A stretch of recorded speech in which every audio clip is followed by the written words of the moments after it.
জাতীয় নাগরিক পার্টির সিনিয়র যুগ্ম মুখ্য সমন্বয়ক আব্দুল হান্নান মাসুদের উপরে হামলার অভিযোগ উঠেছে বিএনপির বিরুদ্ধে। ২৪ মার্চ রাত ৮টার দিকে নোয়াখালী উপজেলার হাতিয়ার জাহাজ মারাতে পথসভায় এ হামলার শিকার হন তিনি। হামলায় অভিযুক্তদের গ্রেপ্তারের দাবিতে সড়কেই ছাত্র জনতাকে নিয়ে অবস্থান করছেন আব্দুল হান্নান মাসুদ।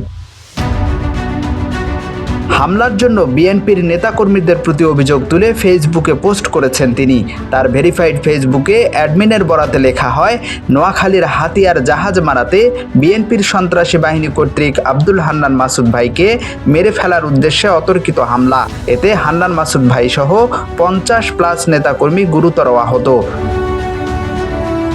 এই হামলার প্রতিবাদ জানিয়ে ইসলামী ছাত্র শিবিরের সেক্রেটারি নুরুল ইসলাম সাদ্দাম ফেসবুকে লিখেছেন, নোয়াখালীর হাতিয়ার জাহাজ মারাতে বিএনপির সন্ত্রাসী বাহিনী কর্তৃক আব্দুল হান্নান মাসুদের উপর অতর্কিত হামলা।